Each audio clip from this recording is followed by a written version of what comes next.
Hello and welcome. I'm Exit Light and this is my channel.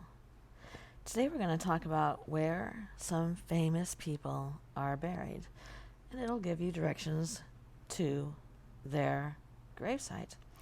If you're ever on a road trip or you happen to live there and didn't know this, that way you can go see. It's a little bit of a creepy road trip maybe.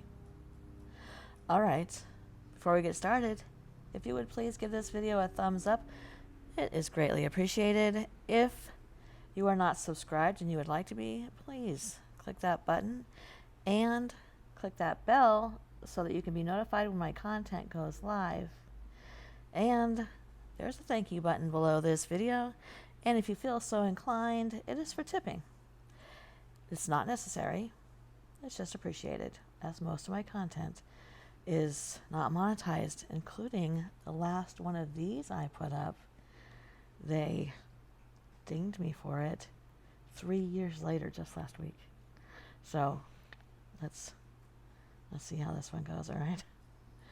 Okay, we're taking a risk. Let's get started. Let's start with the king of creepy. Well, maybe the prince, because probably Stephen King is the king of creepy. Anyway, Boris Karloff, the original king of creepy. He was born on November 23rd, 1887, and he died February 2nd, 1969. He was born the son of a wealthy British diplomat. Boris Karloff enjoyed the privileges customary to the family of the agent of the crown in late Victorian England. His childhood included private schooling, exposure to art and theater, extensive travel, and finally enrollment at London University in preparation for a career in his country's foreign service. But at the age of 21, Boris threw all that away, and he eloped with his first of 5 wives to Canada. To support himself, Boris worked as a farm laborer in Ontario and joined a touring theater company. Though he became known as a skilled character actor, often donning heavy makeup and playing men many years older, he was divorced and penniless at 30 and left to find work in Hollywood. Boris had a fantastic success story in Hollywood. In a dozen years, he made 80 film appearances, but the quantity of work dwarfed both his monetary compensation and critical recognition for all of that effort. Finally, in 1931, Bela Lugosi refused to take a role in which he would have his face hidden by makeup and have no lines. The role of the creature was Frankenstein, and so the part went to Boris, who had no vanity or misgivings about his work in the horror genre. The picture became a classic, and 70 years later, Boris's is the only name readily associated with it, though he was not even credited in the original release, receiving just a question mark. Over the next 25 years, Boris reigned as the king of horror. See, I told you. And made countless movies in that vein. In his career, he had more than 200 film credits. But by the late 1950s, he had abandoned that hectic pace as his health was faltering. Still, he didn't give up making movies entirely, and in the last decade of his life, though he suffered from severe emphysema and was forced to use a wheelchair and an oxygen mask between scenes, his appearance remained familiar to television viewers and moviegoers alike. At 81 years old, Boris died at his home from complications of his emphysema. He was cremated and his ashes buried in the Garden of Remembrance at Mount Cemetery, which sits high on a hill above Guildford, England. Guildford is a quaint borough located about 45 minutes southwest of London. Our next one is Lizzie Borden. Lizzie was born July 19th, 1860, and she died June 1st, 1927. One hot afternoon in August 1892, someone savagely murdered Andrew and Amy Borden with an axe in their home. But after more than a century of speculation, nobody can say for sure who really did it. Lizzie, their youngest daughter, was acquitted of the crime following a sensational trial, whose high points came when both of the victims' heads were produced as exhibits. Nice. She lived the remainder of her life as a recluse, ostracized by a community that believed her to be guilty as charged. In any case, she will not be forgotten as long as this familiar jump rope jingle is still sung by children. Lizzie Borden took an axe and gave her mother 40 whacks. When she saw what she had done, she gave her father 41. Lizzie died of natural causes at the age of 66 and is buried at Oak Grove Cemetery in Fall River, Massachusetts, and this is how you get there. From I-95, take exit 7 and turn north onto Plymouth Avenue, which will become Robeson Street. After 4 lights, turn right onto Prospect Street, and you will see the cemetery entrance. This is how you get to her gravesite. Enter the cemetery, proceed straight, then bear left at Turner Mausoleum. After you make a left at the 4 corners, proceed another 75 yards. There on the left, you'll see the Borden family plot. The plot holds Lizzie as well as her parents.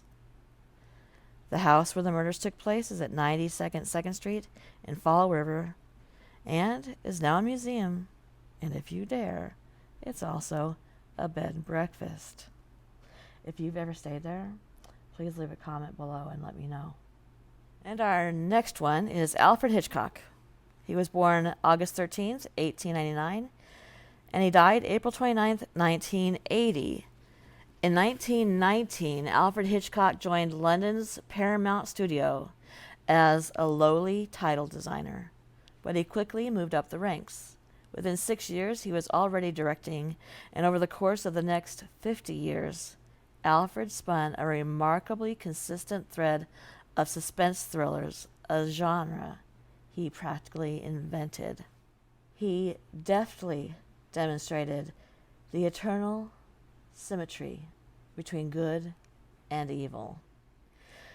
He was a brilliant technician and therefore developed a stock of subtle techniques and clever camera tricks that inspired his contemporaries and all who came after him since.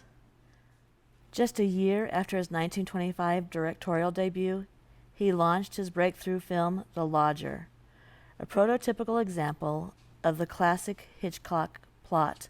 An innocent protagonist is falsely accused of a crime and becomes involved in a web of intrigue. This was also the first film in which he appeared as an extra. Such cameo roles would later become another one of his trademarks, and spotting him would become a passion among his fans. In his first talkie movie, remember they just had black and white and nobody spoke? And then they had talkie movies? I know, it's hard to believe. The movie was called Blackmail, and in 1929 he introduced a selective sound technique. A young woman's anxiety was emphasized by gradually distorting all but the word knife in a scene with her neighbor. In Murder, released the following year, he first made explicit the link between sex and violence.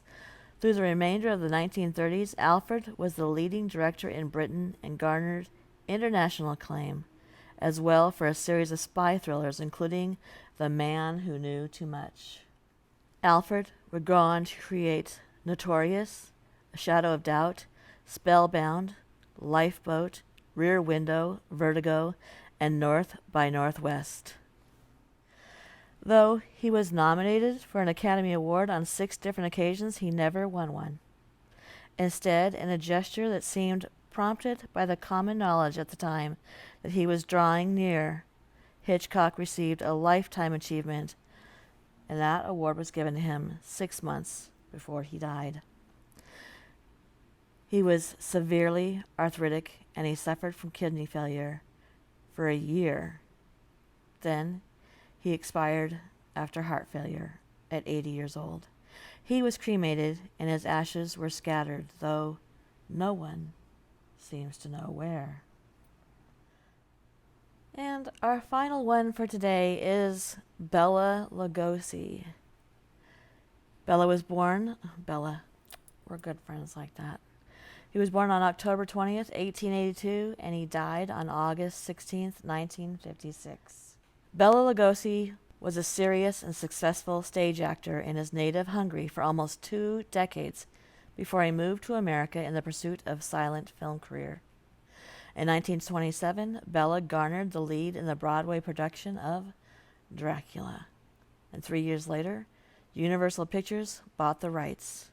As the first huge horror hit of the sound era, the film Dracula was an instant sensation, and the role made Bela, with his black cape, dark menacing eyes, and velvet voice, a star.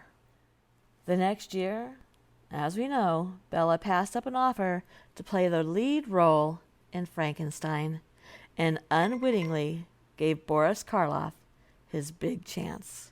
From then on, the two actors were rivals for the public's attention as the heir to the horror genre throne that had been vacated with the passing of Lon Chaney. Over the next 20 years, Bela appeared in dozens of horror films, from White Zombie to Abbott and Costello Meet Frankenstein. My mom had VCR tapes of old Abbott and Costello movies, and I used to love to watch them when I was really little. And I remember that movie. While plenty of his movies had questionable scripts, others of them were just downright awful.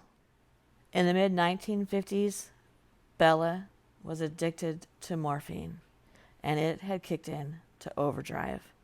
Hollywood wanted nothing to do with a 70-something has-been, but he met up with a transgender director named Edward D. Wood Jr., who today is nobly known as the worst director of all time. Bela appeared in several films of Wood's, including 1955's Bride of the Monster. Then, after Bela died, Wood cobbled together miscellaneous footage and made the worst film of all time, Plan 9 from Outer Space. For scenes in which Wood was unable to find pertinent footage of Bela, he employed his wife's dentist as Bela's double, his face completely obscured by a ridiculous cape. In his last years, Bela became increasingly strange and began to take his horror image a little too seriously. He often gave interviews while lying in a coffin. In April 1955, Bela committed himself to a hospital to kick his morphine addiction, and when he left in August, he was supposed to be clean as a whistle. But Bela's days were numbered anyway. In just a few months after marrying his 5th wife, he died of a heart attack. And a wooden stake nor a silver bullet was necessary after all. Bela was buried at Holy Cross Cemetery in Culver City, California, as he requested. He's wearing his Dracula cape. Not surprisingly, he died poor as a pauper. But supposedly, Frank Sinatra wrote a check to provide him a decent funeral. Here is how you get to his grave. From I-405, follow Slauson Avenue east for half a mile, and the cemetery is on the left at 5835. The grave directions: enter the cemetery, turn left, start up a hill. 100 yards on the left is the grotto lawn and altar, and 4 rows from the altar is Bela's grave. I hope you guys found this interesting. I find this type of thing interesting, and I would like to know, if I was on a road trip going somewhere, if there was some place that I could go and see some of my favorites, artists who have passed away. So I think I'll be doing that a couple more times this month, maybe. Let me know if you'd like me to. Thank you for coming, and good night.